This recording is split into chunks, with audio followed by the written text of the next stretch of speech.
Wait lang. Actually, meron akong personal question. Magiging merch ba yan, Maki? Magiging merch? Why not? Gusto nyo ba? Yes! Gusto nyo ba? Madali lang to. Joke lang. Medyo mahirap siyang gawin. But, I think, yeah, we could push a merch na ganito. And ang maganda dyan is, feeling ko, ang magandang mangyayari dito is, a thing you can do with your friends. Siguro gano'n, di ba? Tapos parang kunyari may bracelet ka ganito, sisirain mo yan, tapos nilagay mo yung mga certain elements so that you can, di ba, you share a bond sa friends mo. And then you can remember those old days.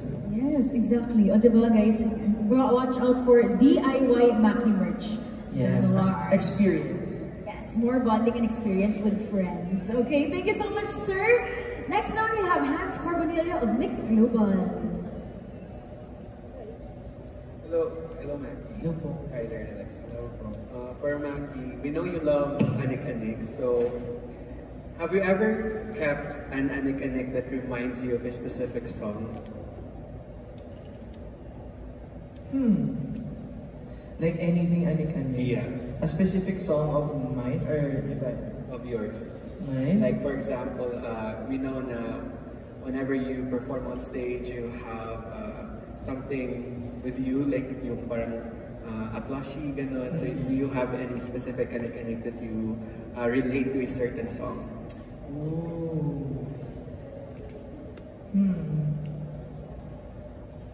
Probably si Gaspard, yung Anik-Anik ko na kulay black siya na parang, actually hindi ko alam kung anong creature siya. But pag sinerch niya si Gaspard and Lisa, ano yun, makikita niyo yun. But it reminds me of the song Dilaw. Kasi yun yung dinala kong plushie, kasama si Maloy. Kasi yung plushie, nalimutan ko yung name, may binigay akong plushie kay Maloy, tapos siya yung nagpangalan. So tanongin niyo na lang siya next time. But it always reminds me of those days na nag-shoot kami, na in a short amount of time, super naging close kami ni Maloy, and we shared each other's sentiments about our careers, and about our lives. So, yeah, actually, lahat naman ng Anik-Aniks ko, it holds a special memory. Kaya din talaga pinush ko din to kasi it talks a lot about my branding. Talks a lot about my obsession, love and adoration sa mga ganitong mga bagay. Kasi it reminds you of something. Diba? And it keeps you sane. So, ayan po. Alright, last question. So your songs carry a lot of emotion. So do you find it easier for you to perform, to perform a song that is about your personal experience, or do you draw inspiration from stories around you or from your friends? Performing or writing? Performing and writing. Performing and writing. Well, ako, writing kasi, sa akin ngayon, I'm exploring po na to write something out of the experiences of the people na nakapaligid sa akin. And right now, it's working. I think it's working. Na gumagawa na ako ng mga kanta na based off experiences of my sister, yung mga friends ko, ganyan. So, I think you're gonna see more of that soon. Kasi hindi naman lahat kaya kong ma-experience. Kawawa naman po ako, di ba, kung puro heartbroken songs, tapos lagi akong heartbroken. So, but whenever performing naman po, I really enjoy performing yung songs talaga na sinulat ko kasi it takes a lot of courage for you to write things about your own life and performing it even, di ba? And para sa akin kasi maganda rin as an artist. Ako kasi po, I'm an artist na sobra akong candid. I don't really like being uptight on stage. So, yeah, it talks a lot about my stories as well. So, I love performing my songs. Gusto niyo ba ng more songs? More songs pa soon. So, yeah. Thank you, Hans. Siyempre, experiences din ni Cloud. Diba? Namiss ko na. Hindi ko kasama today. Okay guys, mamaya, this 2025, experience ni Cloud yung next song mo, di ba, bongga? Okay, next question. Thank you so much, Hans Carbonilla of Mix Global. We have Charlene Heranilla of Philippine Concerts. Yes? Hello po, Maki. Congratulations sa upcoming release ng Bughaw. So, yun nga, your music often touches on like themes of shared emotions and connections. And how do your personal experiences influence your songwriting? Particularly in tracks like Bughaw, which you mentioned earlier is about not just about friendship but about love that lasts forever. Sorry po, ano ulit? How do your personal experiences influence your songwriting? Very drastic. Very malaki po yung impact ng mga experiences ko. Kasi I resonate more to the things I write na alam kong nangyari siya sa akin. That's why it's a challenge for me. Sabi ko nga na I'm exploring to write ng mga bagay na experiences ng ibang tao. But right now, I think mas marami siguro kasing nakikinig ng mga kantang alam kong alam nilang na-experience ko na. And I think that speaks a lot about also the thing about my fans, my Zushis, na they can relate to me. And I think magandang bagay yun. Kasi it's one thing to be good at singing, to be good at performing, but malaking bagay yung connection. Kagaya sabi mo kanina, connection ko sa fans ko. And hindi naman ako masaya na heartbroken din sila. Pero at least masaya ako na hindi kami mag-isa, diba? Magkakasama kami. So, and someone out there understands their pain, understands their happiness and joys. Ayan. And for my last question, if you could send a letter to Maki, who first started writing music, what advice or words of encouragement would you give to him? Pangit nung una mong kanta. Hindi. Sasabihin ko sa kanya talaga. Kasi, ano yan eh. Well, I was really harsh pala dati sa sarili ko.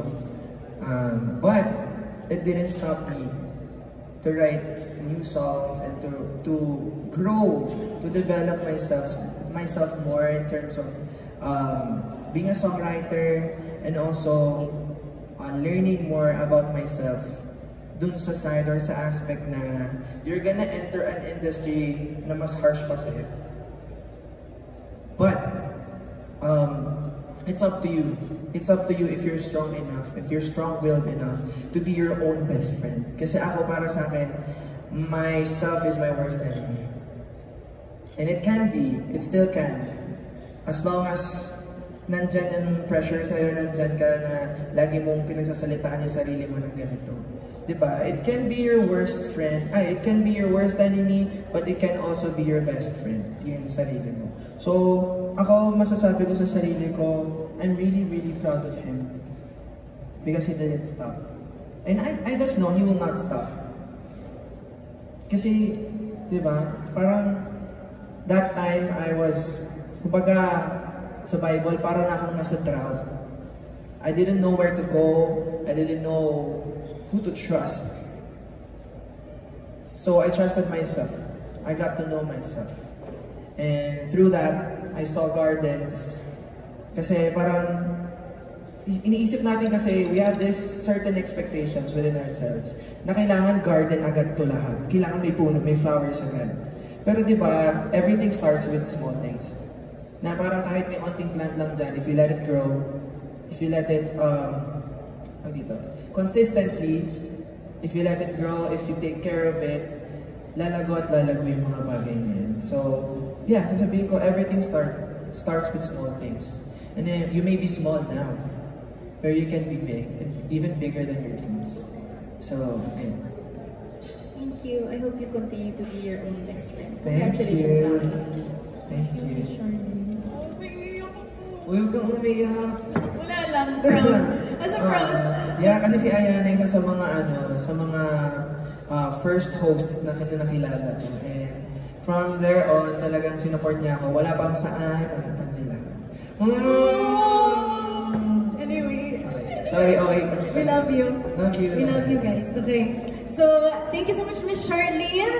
Next naman, Chris Ramos of One Music PH. Hi, Maki. Hello po kayo. Hi. So, first question to, paano and saan mo na-develop yung knack for like compartmentalizing your feelings and emotions into colors? Kasi di ba, with your last 3 singles mo, papunta na tayo sa ganung theme for your upcoming album, di ba? So, saan nag-start yun? Yung ganung knack mo for Siguro yung adoration ko for arts in general. Kasi ano po ako, arts or visual arts is my first love. So, that time kasi, nung unang-una ko pong sinulat yung Dilaw, that was the first time I saw myself or I told myself na okay na ako. Oh. Kasi di ba tanong EP, wow, sad boy, wow, kailan? Pero this time, sabi ko nga, kaya ko ba gumawa ng love song? Wala naman akong crush, wala naman akong kahit na. So, sabi ko, pero naturally, it spoke to me, yung song mismo na Dilaw. And I just saw myself writing, and I just, nagulat na lang din ako. I was really taken aback by my own self. Kasi sabi ko, nakakagawa pala ako ng ganitong love song. Na, it has a concept, which is in Dilaw. And it also speaks a lot about the experiences I am experiencing at that time. Na sabi ko na, I will write a song about my self-healing. About how I saw my world faded, nung nag-fade yung colors. And how one color can also change everything in a, in a blink of an eye, in a tick of a moment. Sobra akong natuwa doon. And sometimes minsan iniisip ko, ako ba talaga nagsulat nito? Kasi it really speaks a lot about the things na, sometimes you don't know where to go next. Diba? Kasi after my Tanong EP, what's next for Maki? Hindi natin alam. And sa malay nyo, yung next ko, hindi na magustuhan ng ibang tao. Because people knew me from writing heartbreak songs. So I was really a risky move yung Dilaw.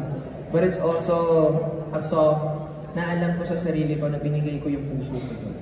And I think as long as you have your heart to whatever you do, it will always be effective and it will always gonna touch people's lives. Ayun po. Tsaka, describe din naman sa amin kung gaano ka-extensive yung collection mo ng anik-anik. Tapos, introduce mo naman kami sa mga iba pang sa pang jewels dun sa collection mo, aside from Gaspar, di ba? Ayan. Sorry, ano po yung extensive about? Yung gaano karami yung na-collect mo na anik-anik. Tapos sino yung mga sino pa yung mga jewels ng collection mo? Yes. Naka-favorites mo? Actually po, buong kwarto ko na punong-puno ng anik-anik and plushie, which I love. Alam niyo po ba yan? If you guys know about the movie Howl's Moving Castle, I really love that film. And kung nakita niyo yung room doon ni Howl, medyo ganun na yung kwarto ko. And I really love it. Kasi you know when to expand. Malam mo na dito, kailangan mas maraming lalagyan. Diba? Kasi mas marami pang magbibigay. Valid. Kasi kung wala ng space, wala na makakakuha. Hindi ka na makakakuha. So, I really love it. Anyway, siguro mga top favorites ko. Actually, wait, speaking of anik-anik, wait, bibigay muna ako sa mga kasama ko na nandito. Yes! Gas. Bibigay ako sa kanila. Surprise ko ito po sa kanila. Okay, wait na. Hindi na to. So bro, okay, so here. Okay. Okay. Kanina yan. This one is, kasi mahilig po talaga ako sa Hirono. Kahit dati pa po nung wala akong budget, nag-iipon po ako para sa Hirono. So, ito po, it's a customized made for my Bughaw Blue Imida Tropa. This one's for Alexis. Okay, you unbox it. Ito yung mga look namin dun sa Bughaw MV. Okay, Alex, can we see? Okay, go.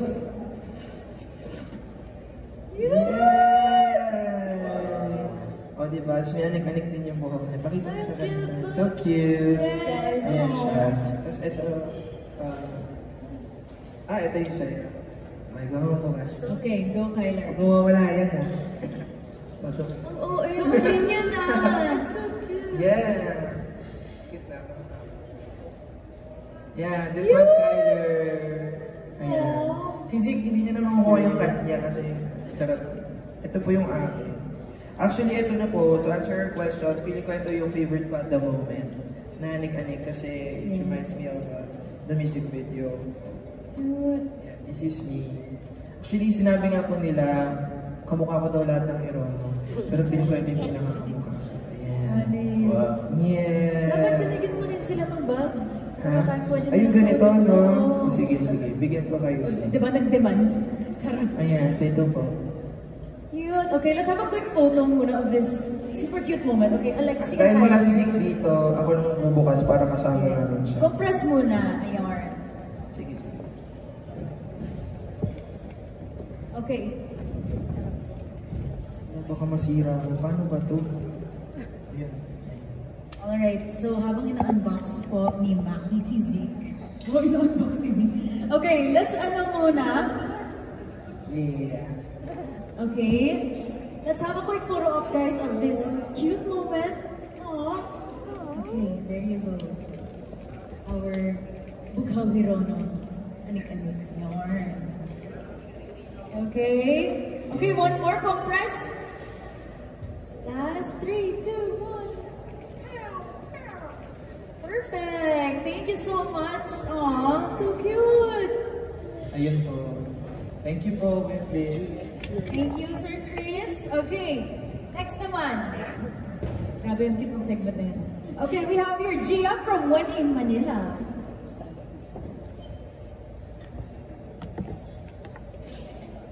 Diyan na si Hey po.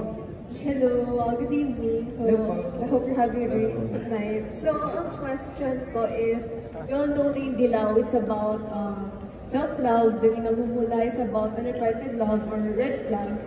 Then yung Bughaw is about, yung sinabi mo kanina about friendships or love that lasts forever. So, among those 3 songs, can you rank them kung ano yung pinakamadali, pinakamahirap na isulat or i-conceptualize?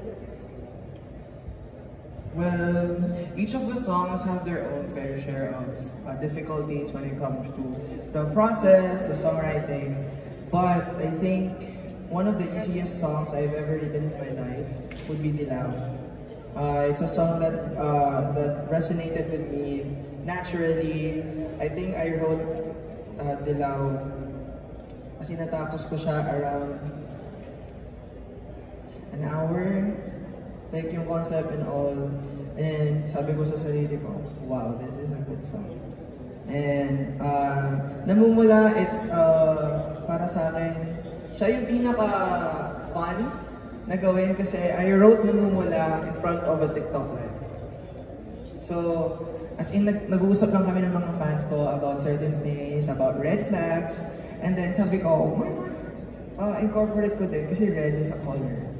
So, why not incorporate ko din yung a love that talks about being too passionate to the point na ikaw na yung nagiging red flag sa sarili mo. Kasi masyado kang OA. So, sabi ko sa fans ko, I'm gonna write a song about it. And nagulat sila parang months after, meron yung song, which is Namumula.